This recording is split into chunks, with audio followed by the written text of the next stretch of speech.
Big changes happening in Chestnut Hill as Bill O'Brien shakes things up.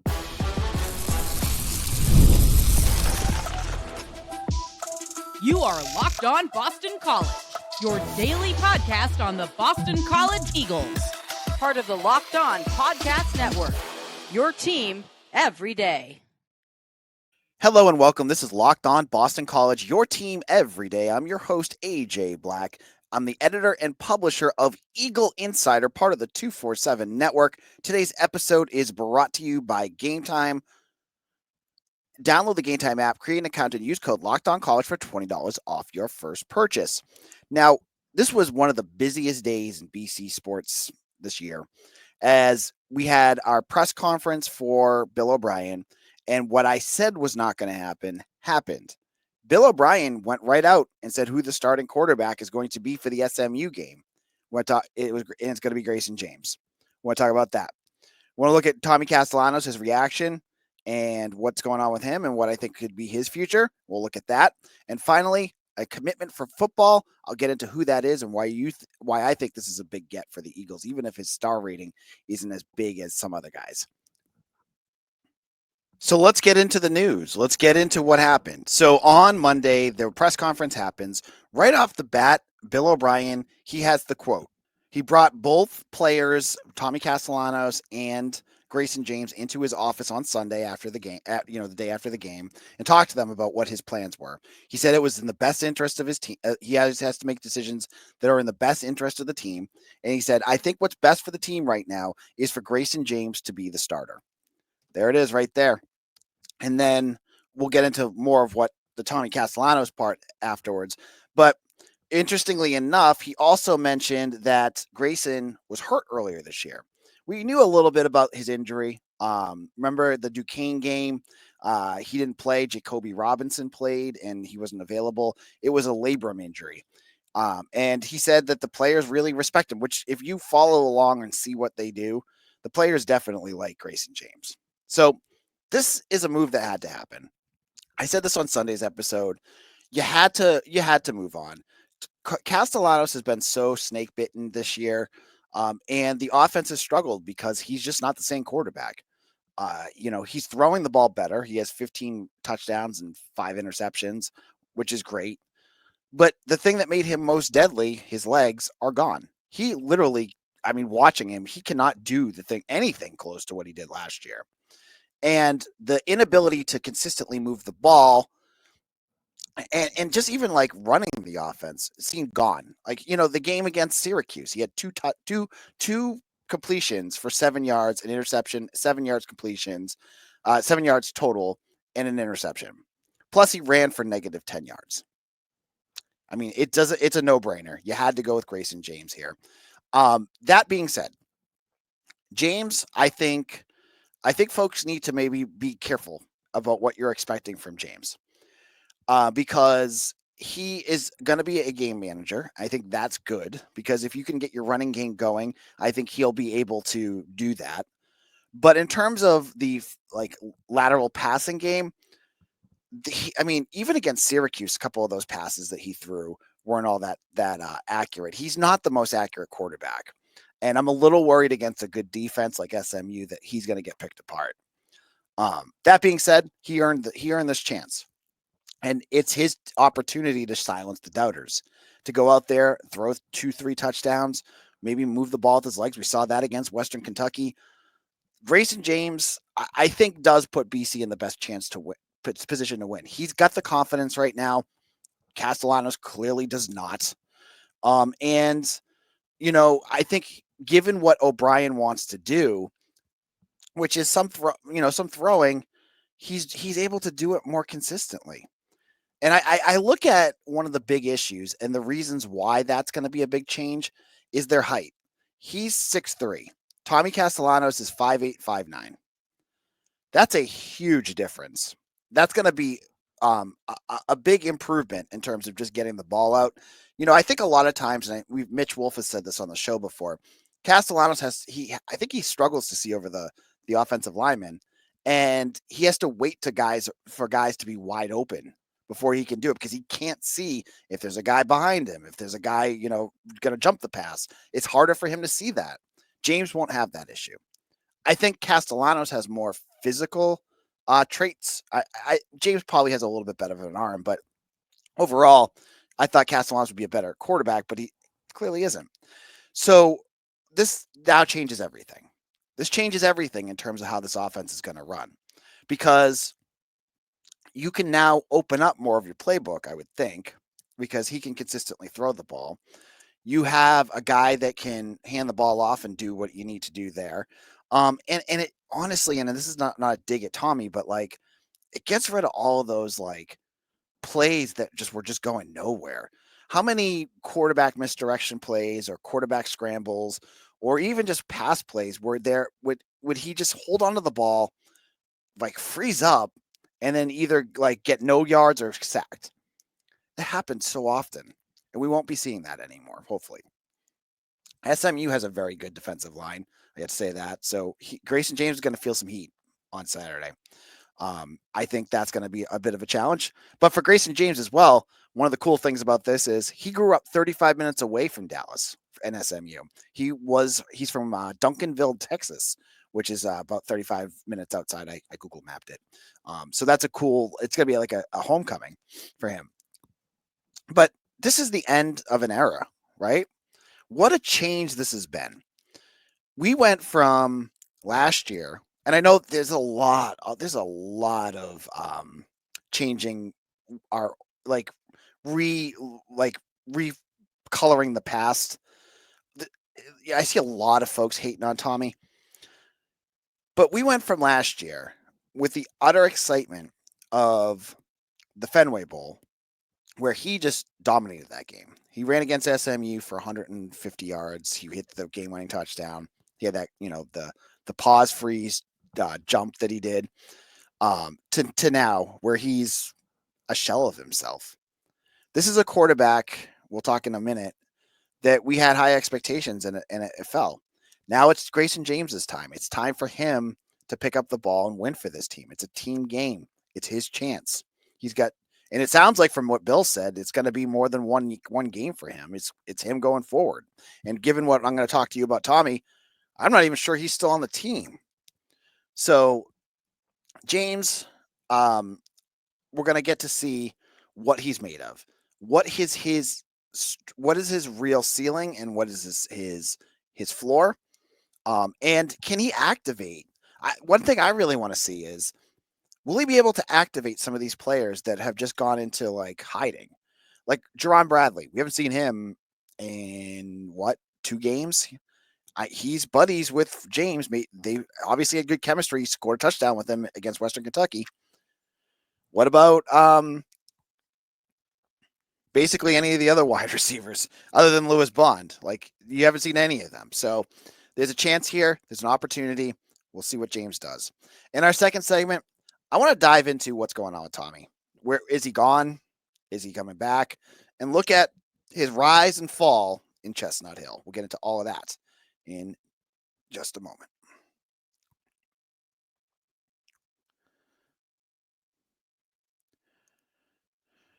Game Time is my place to go when I want to get tickets for theater, sports,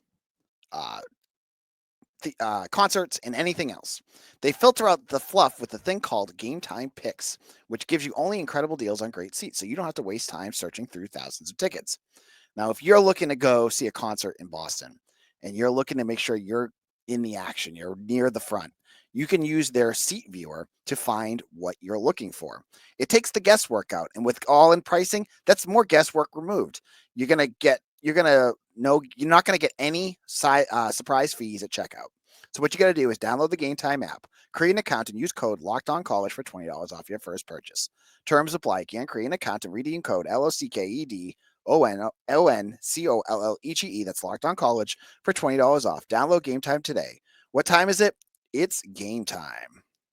This is Locked On Boston College. AJ Black here. And if you have not already checked out Locked On ACC, make sure you check that out. It's with Kenton Gibbs and and Alex Dono, sorry, blanking out on his name. It's a great podcast that talks all about everything going on in the ACC with playoffs and coming up. It's got some great talk. Check them out on YouTube, wherever you get your podcast. So, Tommy Castellanos, the end of the road is here. This is not what I expected.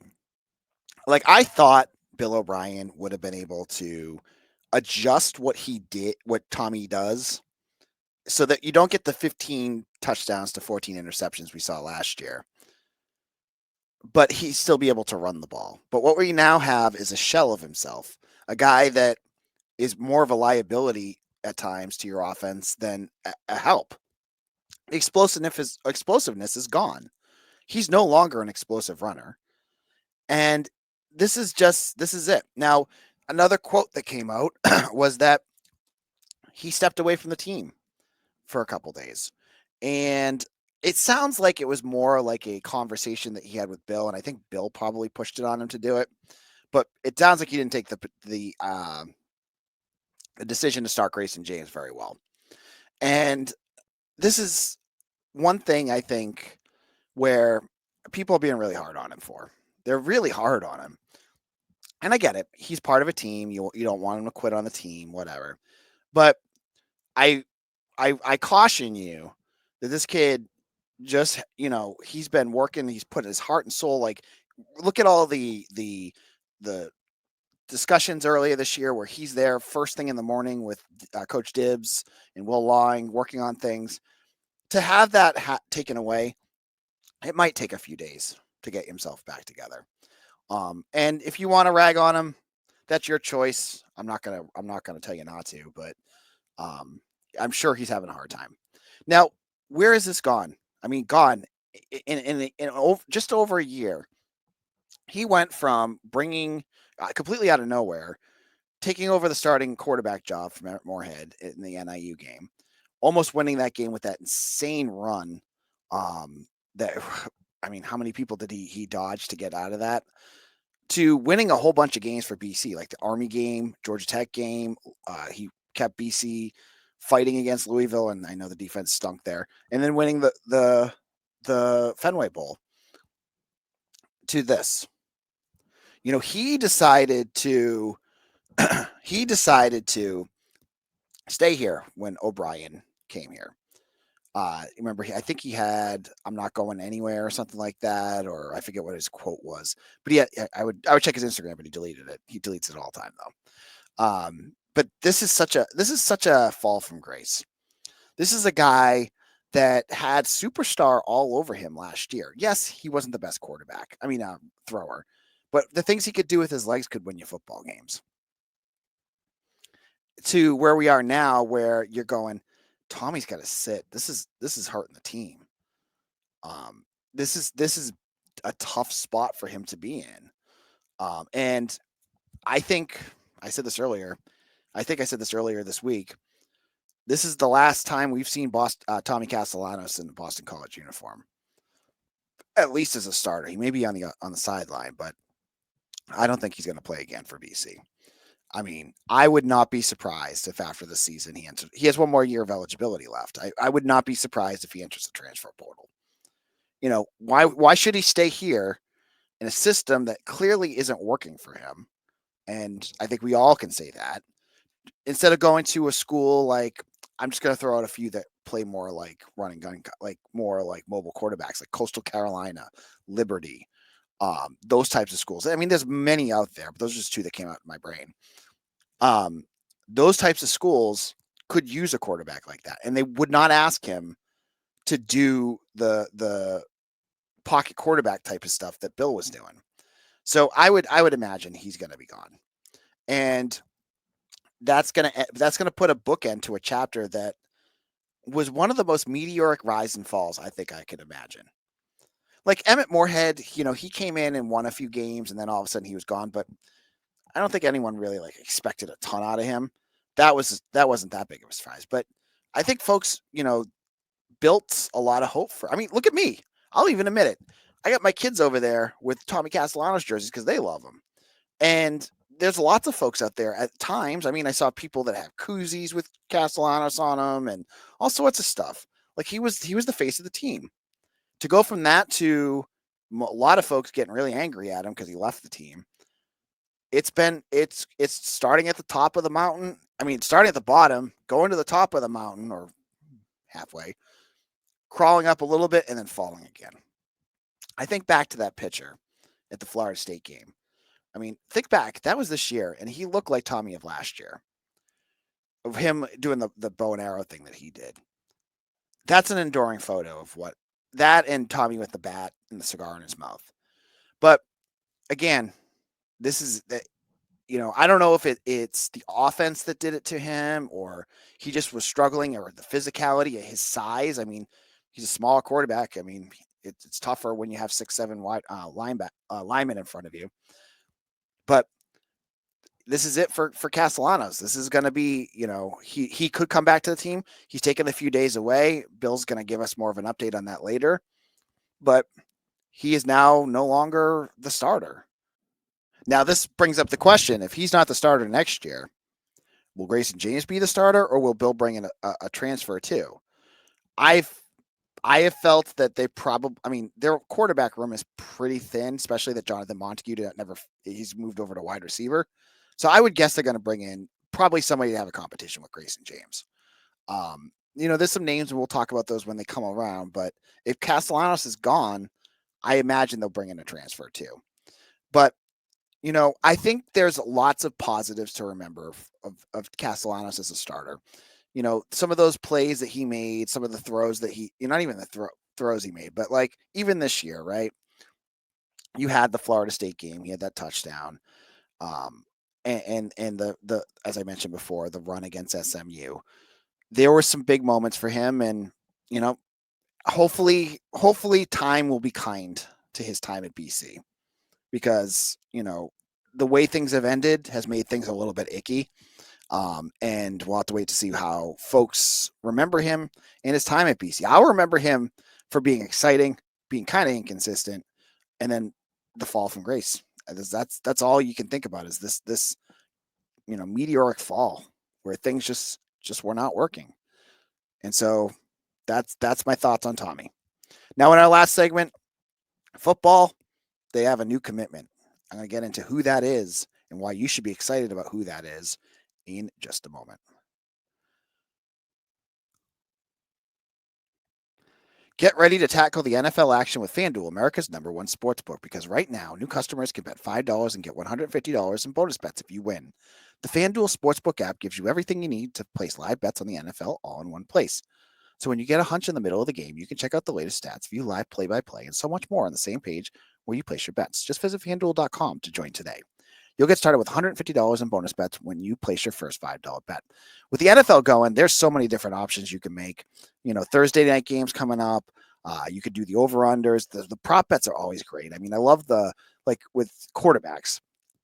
I was going heavy with some of the stuff with Lamar Jackson. You can get his rushing yards. You can get his passing yards. And you can get all those. And it's so easy to find.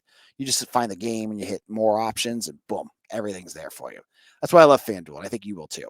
So check out FanDuel and get yourself started with $150 in bonus bets if you win your first $5 bet. That's FanDuel.com. Never waste a moment with FanDuel, an official sportsbook partner of the NFL. Locked on Boston College, AJ Black. If you've not joined our Eagles Nest, I really want to recommend you do so. I've been sending videos out. I sent out one yesterday for Thomas Castellanos and Grayson James news. It's our insiders program for all of you diehard Boston College fans. I talk with you guys. I answer questions. I do videos. I've done Q&As for you. Sign up now. The link's in the description. You can get a free month with code Bill O'Brien Monster. I want you to check that out. And also, check out Locked On College Football with Spencer McLaughlin. That's a great podcast. It talks about everything going on with the playoff rankings coming out.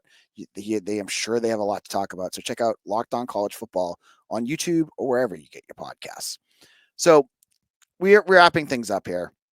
We're going to take a pause on talking about Tommy and Grayson and get into recruiting. And Boston College landed a flip, like easily. I think it's like their fourth or fifth flip in this class, with Jayden Fry of Rolesville, North Carolina, committing to Boston College on Monday morning.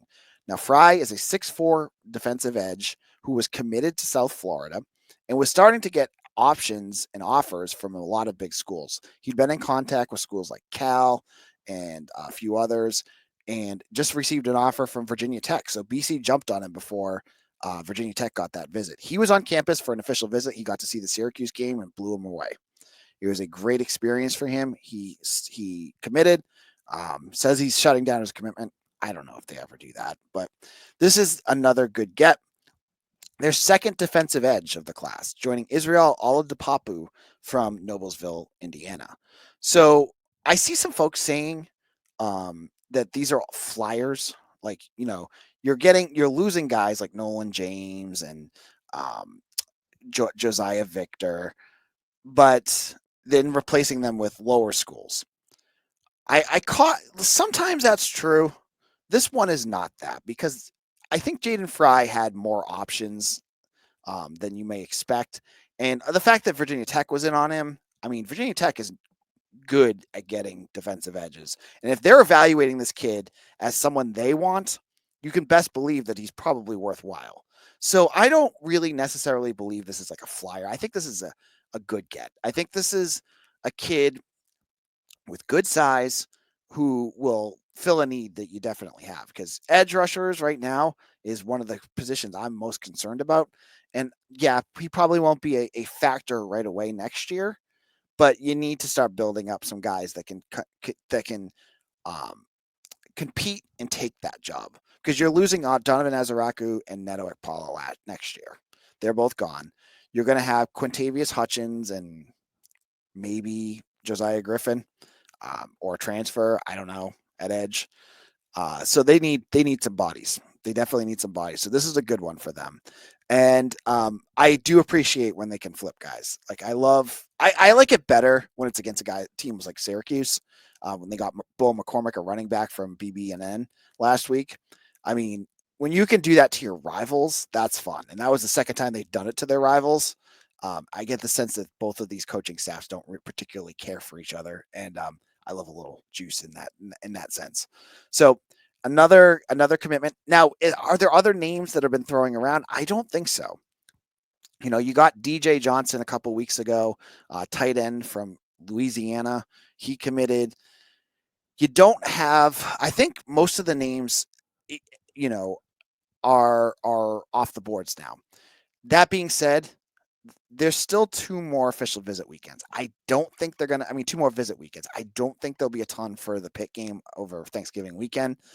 But, I think the staff also likes to hide some names. So there's names that they might be, going after that they have not told me about, that maybe we are just not waiting. Maybe we're just not aware of yet.